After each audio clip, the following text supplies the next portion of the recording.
This is the early edition, a curated weekday guide to major news and developments over the past 24 hours, curated by Lizzie Jennings and read by an automated voice. Published June 4, 2026 on Just Security, an essential resource for those shaping a just and secure world. Here's today's news. Iran war ceasefire.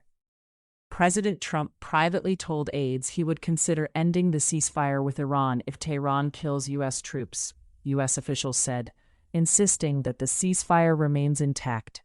Secretary of State Marco Rubio yesterday described the recent tit-for-tat attacks as purely defensive in nature and not a renewed outbreak of full-scale war. In that part of the world, ceasefire is when you're shooting in a more moderate manner, Trump told reporters, adding that peace talks are advancing. Iranian Foreign Minister Abbas Araghchi said yesterday that Israeli attacks on Beirut would lead to a return to all-out war. Alexander Ward, Lawrence Norman, and Robbie Gramer report for the Wall Street Journal. Trump also said yesterday that the war in Iran is not a big thing for the United States.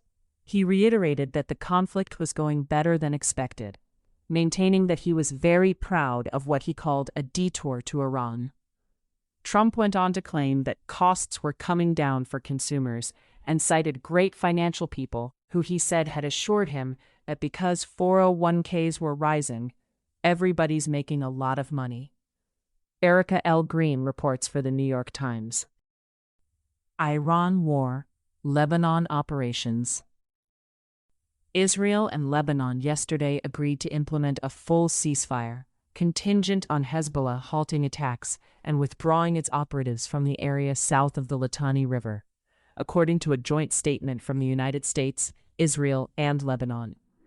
The agreement reaffirmed that the future of the relationship between Israel and Lebanon must be decided by the two sovereign governments, rejecting any attempt by any state or non-state actor to hold Lebanon's future hostage. Efrat Livni reports for the New York Times. Trump yesterday confirmed that he had sharply criticized Israeli Prime Minister Benjamin Netanyahu over Lebanon in a tense phone call on Monday. Asked whether he called Netanyahu fucking crazy and that he would be in prison if not for Trump, Trump confirmed he did. In an interview with CNBC, Netanyahu also did not deny any of the details about the call reported by Axios, but said it did not amount to a crisis in his relationship with Trump. If you think this is a crisis, you should be at some other conversations. We have a common goal, Netanyahu said. Barak Ravid and Mark Caputo report for Axios. A UN peacekeeper in Lebanon died today from wounds sustained when mortar shells hit his position in southern Lebanon, UNIFIL said, and 2 others were wounded. UNIFIL did not say where the shells originated, but confirmed that it had opened an investigation into the incident. Reuters reports. Iran war. Other developments. The House of Representatives yesterday voted 215 to 208 to approve a war powers resolution that would halt the U.S. military action against Iran, with 4 Republicans siding with the Democrats. The House is also expected to consider a war powers resolution to block U.S. action in Lebanon. Lisa Mascaro reports for AP News.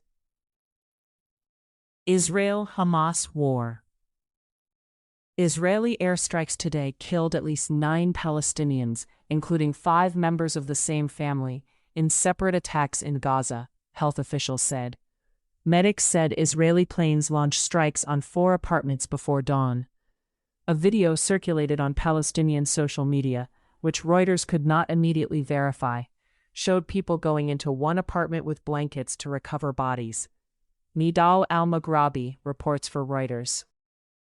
The Israeli Supreme Court ruled yesterday that a government policy banning visits to Palestinian prisoners by representatives of the International Committee of the Red Cross violated Israeli and international law. The policy, which prohibited visits to those deemed security prisoners in the Israeli system, was enacted after October 7, 2023. The Red Cross said in a statement that it stood ready to restart its visits and called the decision an important reminder of the role ensuring the conditions of detention and treatment of detainees meet international humanitarian law standards. Efrat Livni reports for the New York Times. West Bank violence. Israeli Finance Minister Bezalel Smotrich yesterday announced the construction of more than 2,162 residential units in 3 Jewish settlements in the occupied West Bank. The new homes would strengthen our hold on the land, reinforce Israel's security, and establish clear facts on the ground that prevent the creation of an Arab terror state in the heart of the country, Smotrich said in a statement. Benjamin Raab reports for Reuters. Russia-Ukraine war. The House of Representatives voted 218 to 204 yesterday to take up a bill to impose new sanctions on Russia and provide additional aid to Ukraine. The bill must still win passage in the House. Trump has repeatedly signaled that he does not want Congress to constrain his flexibility to negotiate directly with Moscow, and could veto the legislation if it reaches his desk. Robert Jimison reports for the New York Times. Other global developments. The UN General Assembly yesterday elected Austria, Kyrgyzstan, Portugal, Trinidad and Tobago, and Zimbabwe to the 15-member Security Council for 2-year terms starting on January 1, 2027. German Foreign Minister Joseph Waitful said that Germany's leading role in rallying support for Ukraine and its close relations with Israel may have cost Berlin the chance of a seat on the council. Reuters reports. Rachel Moore reports for Reuters. Serbia's Security and Information Agency, BIA, said in a statement yesterday evening that a trip to Montenegro is a high security risk for Serbian President Aleksandar Vučić due to hostile activities of foreign secret services and a presence of a criminal clan there. Speaker of the Parliament Ana Brnabić said Vučić planned to travel to the summit with EU and Balkan leaders, despite the warning, Reuters reports. Taiwan is set to increase its arsenal of powerful anti-ship missiles to more than 1,800 by early 2029, as it seeks to enhance its capacity to counter a mounting threat of blockade or invasion by China, according to a Reuters calculation and current and former Taiwan military officers. David Lag and Yimu Lee report. U.S. Foreign Affairs. Netanyahu said he would support a new Republican-led proposal to phase out the roughly $3.8 billion in annual U.S. military aid to Israel and replace it with a relationship based on trade and joint defense cooperation. Representative Marlin Stutzman, Republican of Indiana, who is introducing the resolution, said the goal is to send a message to the rest of the world that Israel is not just leaning on America. In a letter to Stutzman, Netanyahu wrote that the time has now arrived for us to move from aid recipient to partner, according to a copy viewed by the Washington Post. The United States and other nations in the Five Eyes Intelligence Partnership yesterday issued a joint warning that China is using LinkedIn and other job platforms to pry secret information from security professionals worldwide. Chinese operatives pose as employees of private consultancies, think tanks, or human resources firms, and place online job advertisements aimed at attracting those with access to state secrets, the alert stated. Greg Miller reports for the Washington Post. U.S. Immigration Developments. Homeland Security Secretary Markwayne Mullin yesterday appeared to reverse the Trump administration's position by saying it would willingly deport Kilmar Armando Abrego Garcia to Costa Rica. Abrego Garcia's lawyers immediately sent a copy of Mullin's remarks to the federal judge handling the deportation case, who had previously pressed the administration on why it could not send him to Costa Rica. Alan Fire reports for the New York Times. New Jersey Governor Mickey Sherrill, a Democrat, said yesterday that federal immigration officials were continuing to bar her from entering Delaney Hall, a detention center in Newark. On Tuesday, the state's Attorney General, Jennifer Davenport, filed a lawsuit after state health officials were denied access to the medical unit and several other areas of the facility during an inspection. Tracy Tully reports for the New York Times. A report by the Department of Homeland Security's internal watchdog has found that ICE officers at a detention center in Louisiana violated federal standards on physical force and noted that the facility refused to provide full video of some episodes of violence against detainees. The report is part of a wider audit that the Inspector General's office is conducting of ICE's roughly 200 detention centers. Hamed Ali-Aziz and Nicholas Nahamas report for the New York Times. All training starting July 1st will be back up to the regular standards, Mullen told the House Homeland Security Committee yesterday. Documents released by Senate Democrats earlier this year showed that training hours had dropped by roughly 40% as of February, to approximately 336 hours. Hamed Ali-Aziz reports for the New York Times. An AP News investigation finds that dozens of children have been re-separated from their parents under Trump's renewed immigration enforcement, despite a prior court settlement meant to prevent such family separations.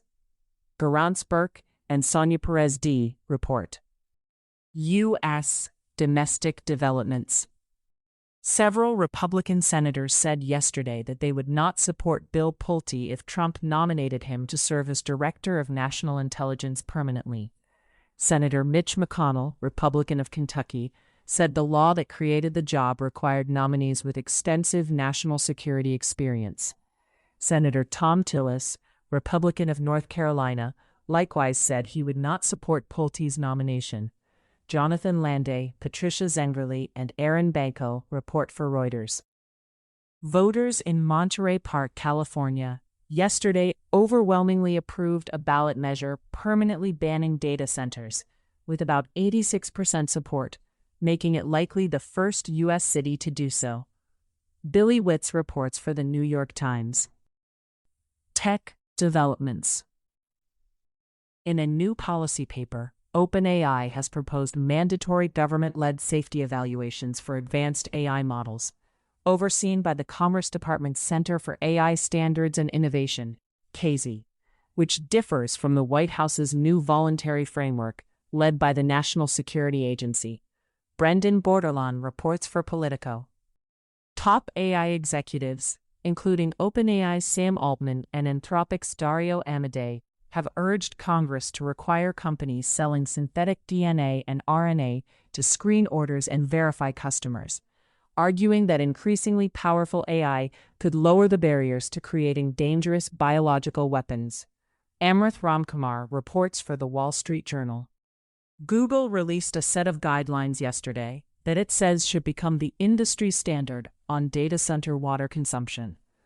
The framework calls for returning more water to local watersheds than its data centers consume by 2030, avoiding water-intensive cooling in more water-stressed regions, and disclosing water use annually. Amy Harder reports for Axios. Trump administration actions. Trump yesterday announced his intention to nominate Acting Attorney General Todd Blanche to the post permanently. Catherine Falders and Nicholas Kerr report for ABC News. Trump yesterday signed an executive order reclassifying about 8,000 senior federal workers and making it easier to fire them for any reason. Democrats, unions, and good government groups have objected, arguing that the change would erode long-standing protections that keep the civil service from becoming a politicized patronage system. Meryl Cornfield reports for The Washington Post. In case you missed it, yesterday on Just Security. The Acting DNI and the Intelligence Office Trump Wants by Brian O'Neill. Syria's Accountability Gap, the Najib Trial and the Case for the ICC by Faisal Abdulghani and Kenneth Roth. Congress can act now on U.S. DoD Inspector's Report, revealing violations of civilian harm policy and law by Madison Hunke. Thank you for listening to Just Security's early edition today, June 4th, 2026. If you enjoy listening, Just Security's analytic articles are also available in audio form on the justsecurity.org website. To stay up to date on Just Security's analysis of law, policy, and current events, go to justsecurity.org.